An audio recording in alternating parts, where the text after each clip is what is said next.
Monroe. I wanted to go and get a lesson of enlightenment, a lesson that is based around history, and it's based around how history repeats itself, and how this history has been repeated over and over and over by different generations of people who now claim it as though it's their very own. I do. The beautiful thing about Muhammad Islam and the Rasul, peace be upon him, was he taught us that it is the nature of the so-called Hamite or black man to go to the root of a thing. Is that someone? To go to the root of a thing, which means to go to the origin of a thing, to speak from the origin of a thing. Okay. If you know the origin of the things, then you know exactly that everybody is using your information as their very own. So we'd like to deal with this idea, or this thought of the resurrection of a man dying, and he is resurrected from the grave, and he is moving up and about, and you know the story that we are talking about. The so-called story of Yusuf. He was crucified on the cross, and he rose from the dead after 3 days. A fable, a story based on facts, but told in a different light. This lesson was delivered some time ago, and at that particular time, Sheikh Razur said that he wanted a copy of the lesson. And the lesson was entitled, The Son of Man. The Son of Man. Surah, Son of Man, 1500 BC. We give a date for our information. We give a date as to when this particular event happened, or it is more information than we've ever received before. We have no knowledge of when Yusuf was born, other than the fact that maybe it was 2,000 years ago, maybe it was 15 years ago, who knows? But we do know that in 1500,000 BC, Hesari or Osiris did not, like the rest of the ancient kings and queens, call himself a god or a son of God, but called himself the Son of Man, that is, the son of the enlightener of man.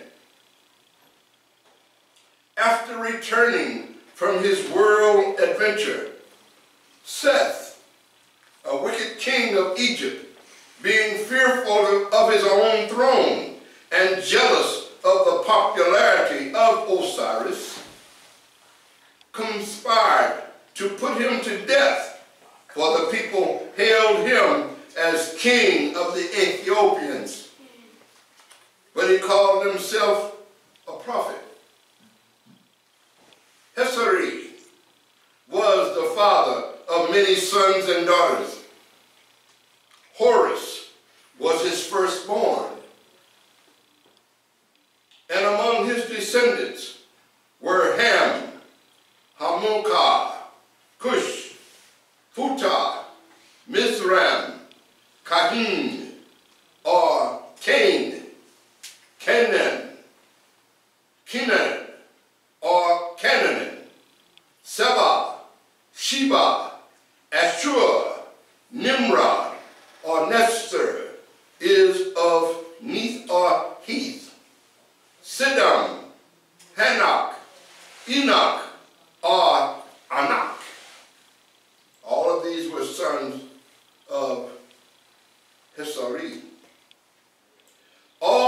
were the families of Hesari, son of Petah, whom Seth slew. They civilized many countries and built many beautiful towns and cities. Father Osiris was very wise. He taught man agriculture and cattle raising, arts and science, reading, writing, and numbers, also the science of medicine, and all of the useful things of life. All of these things can be traced back, we say, with the origin. Finding out what was the beginning. Where did these things begin? Therefore, this is the reason why we do not become excited when people come along and say, well, we're talking about quantum physics, we're talking about whatever we're talking about, because we know the origin. We are the fathers of that origin. That we should be proud of. Now, not to stay there, but to get a few ideas and move on. He was a king, a righteous ruler, honorable, just, and pure. He was meek in manner, kind to his friends, and terrible to his enemies. In stature, he was like a giant. He wore a mitre of red, a vesture of white, a coat of green, leg covering of brown, and his shoes were black. He began to be a holy and mighty one in the earth. His titles were Son of Man, the Ancient of Days, the King of Kings, the Great Judge, the Resurrection and the Life, and the Closer of the Book of the Dead. Yet, with all of his great powers, he desired not to cause bloodshed in the earth. So he too gave his life in the endeavor to further civilize the world and to enlighten man. For this cause he was crucified, that is, made to suffer, and put and cut into 12 parts, but not a bone of him was broken. Think about that. For even his enemies considered his very bones sacred. He was the spirit of the sun, and on the day of his death there was darkness throughout the earth for a space of time, until the 12 parts of Osiris were found again and brought unto one place. For the wicked murderers had hidden separately each 12 parts. In the crucifixion of Osiris, the Son Man, Adam, and Christ Man, Ra, they buried his head and face in Britain, what we call Aries. They next buried his neck and throat in Asia Minor, called Taurus. You brothers with astrology should pay close attention to this. This lesson here is dealing with astrology also, astronomy. They buried his breast in New York, Cancer. They buried his sacred heart in Rome, Leo. They buried his bowels in Turkey, Virgo. They buried his pelva, or hip bone, in South Carolina, Libra. They buried his private parts in Morocco, Scorpio. They next buried his loins in North Arabia, Sagittarius, and buried his knees in Mexico, Capricorn. They buried the calf of his legs in the Black Sea, Aquarius. And the last of all, they buried his feet in South America, Pisces. You have followed the funeral procession from his death to the grave. Now let us follow up to the resurrection and the life. And when the virgin Isis had found her Lord, the sun shone brightly again, and she left off mourning, cried with joy, saying, Osiris is found. And the sun shone brighter since that day onwards, for the spirit of the sun that was a man, which was called Osiris, when he lived in the flesh on earth. Does that sound familiar? Does it sound familiar? Does it sound something like this man God? God in flesh, that the Creator sent here to this earth and put in flesh. We call him the Rasul, peace be upon him. And since Osiris has ascended into heaven and become the sun, he is now called the light of the worlds, the king of day. And lest we forget, his murderer, before his death, sold his garment for 28 pieces of silver. Some claim 30. These pieces of silver were stolen by the goddess Hathor from the treasure chest of the queen Isis. Hathor gave them to her husband, Thoth, wherewith he purchased the garments of Osiris. But seeing that Osiris had risen from the dead, Thoth, overcome by remorse, returned the stolen coins and buried the garments in the four quarters of the land. And the green coat of Osiris became the springtime. His red cap became summer. His brown pantaloon became autumn. His black shoes and white vest became winter, and its darkness and its snow. So the sun is an Ethiopian hero to lighten the way for the children of Ethiopia. Osiris was also called the All-Man, and the book of his works and deeds was called the Acts of the All-Man, later on called the Almanac. The Acts of Man, Almanac. And since he was the father of astronomy and taught the observation of eclipses and heavenly lore, we call his book today the Almanac, the first written Bible of the world.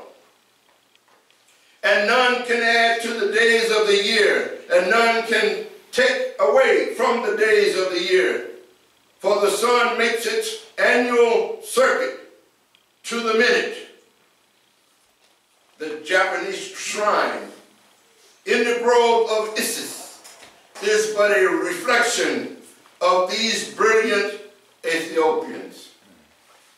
The original Christ was crucified, risen from the dead, the light of the world, and ascended into heaven, and is on the right side of his Father, 10,000 years before the birth of Isa, called Jesus.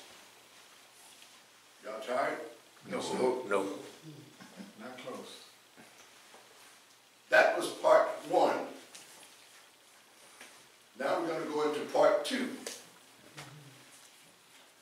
Part 2, the Son of Man, subject, the cult and culture.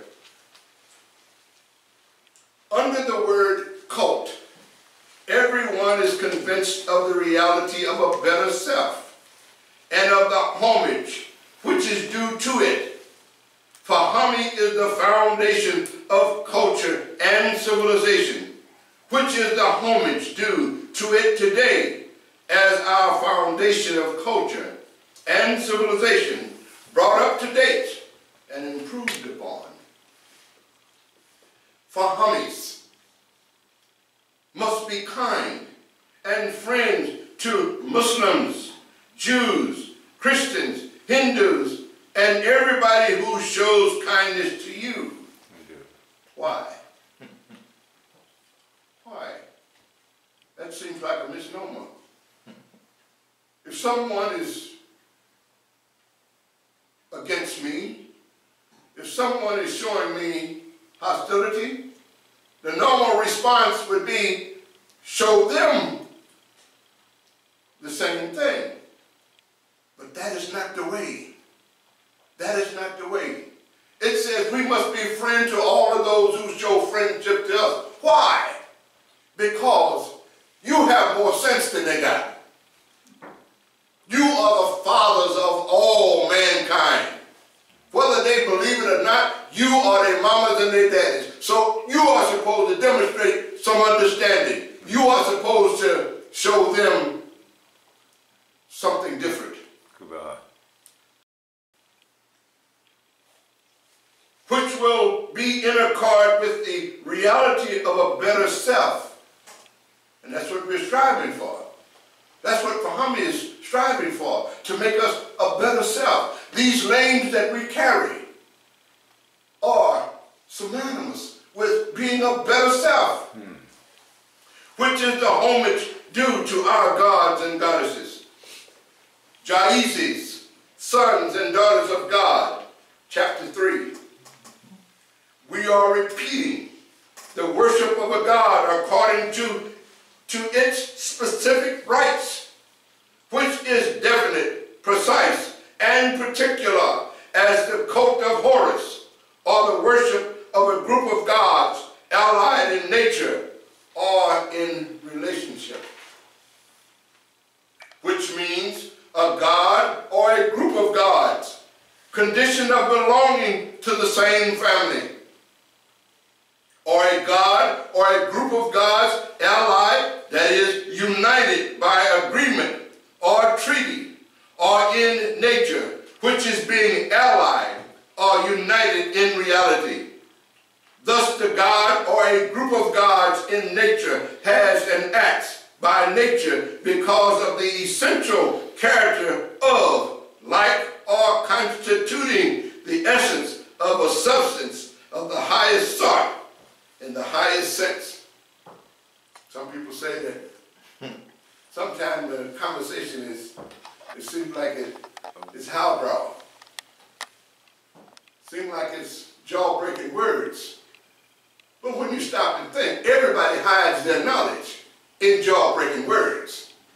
The lawyer don't come out and tell you whereas and what for and this and that. He don't tell you that you can go and argue, you can argue your case just as good as he can argue it. He tells you that you got to go by way of him. Sometimes the words that we use, maybe you have to take them back to the drawing board. Go to Google, study the words, find out what they mean. How do they relate to you? They sound like they're highbrow, but believe me, they mean something.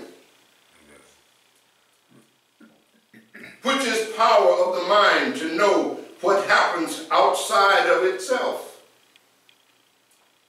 The hawk-eyed Horus, the ibis-headed Thoth, the bull-headed Hathor, the horn-disc Isis, the ram-headed Noom, and the solar disc Amun, and etc., were grouped in nature and acted by nature, which was natural. These gods more or less had to disguise themselves in these symbols. We have a lesson entitled Symbolism. And the lesson is telling you everything that you see as a symbol has more than one meaning. The hawk-head Horus, the bull-headed this, all of these had significant explanations other than the ones that we normally know. A cultus is an image or statue which is a direct object of worship, as distinguished from one which is merely a votive offering to the gods represented. Voltage is given by the vow of in fulfillment of a vow.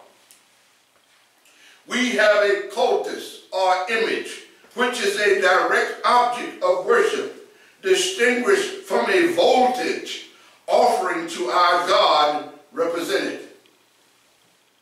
Through prayer, of invocation of his name, then who is our God? Amun-Ra. The image which is of a direct object of worship in Fahamiism is Amun again, manifested in the image of our Rasul. As-salamu wa salam. He is a God, a male God, in the image of a God, also a son of God, because he was intensely admired and respected. For he was a cultus, which was the object of worship, because he was the spokesman of all the gods of Kim, spokesman of all the gods of Kim. Being the bringer of Fahamiism made him a direct object of worship, the fulfillment of a vow. Having a thing in common is the object of our actions, which is belonging to the community or to the public at large. We must bring about a communion in this movement, which is the exchange of thoughts and feelings and intimate talk for fellowship. Common sense is practical intelligence. I gave a lesson on common sense, and I simplified what common sense was. Common sense is good sense. Common sense is also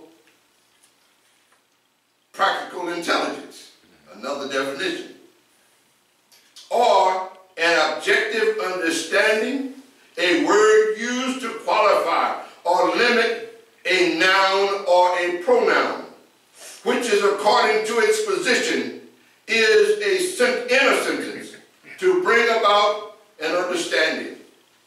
A lot of words. Follow it. You got it on tape. Take these tapes.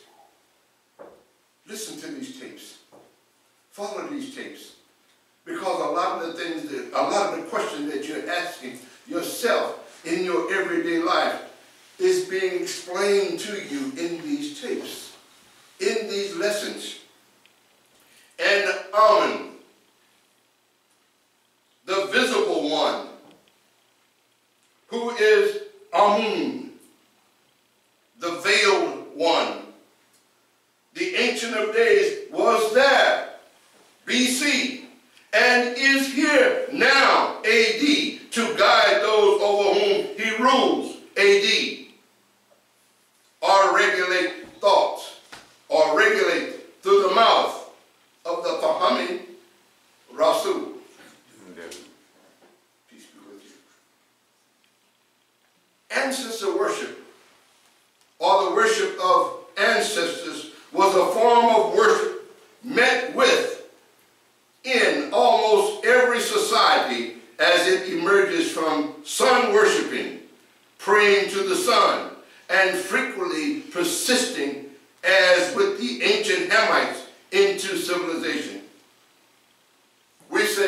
denominations, most religions today are sun worshiping. Because the person that they hold up for worship is a personification of the S-U-N. Why? Because what other entity can we possibly find that is greater than the S-U-N, which gives us life, light, and energy? What could be worshipped more than that? The Rasul, peace be upon him, told us we don't have to be sun worshippers. That we should worship the spirit behind the sun. Think about it. The spirit behind the sun. We've taken it to an altogether different height. The spirit behind the sun. When you stop and think, something had to be the intelligence to create the sun. Okay. That's what we worship. Old age of many years of long standing is this existing forms a far past date or period. Understanding is above wisdom, which is quality of being wise and having ability to judge, which is a person qualified to form an opinion soundly and deal sagaciously with facts as they relate to life and conduct, with the power of receiving and holding, and philosophy, which is a system of guiding life, and a shrewdness, which is being astute and discerning, and understanding is Fahami. Amen. So in all thy getting, get understanding. So in all thy getting, get understanding. Understanding is the principal thing. It is because of intelligence, and that is far beyond wisdom, philosophy, and shrewdness.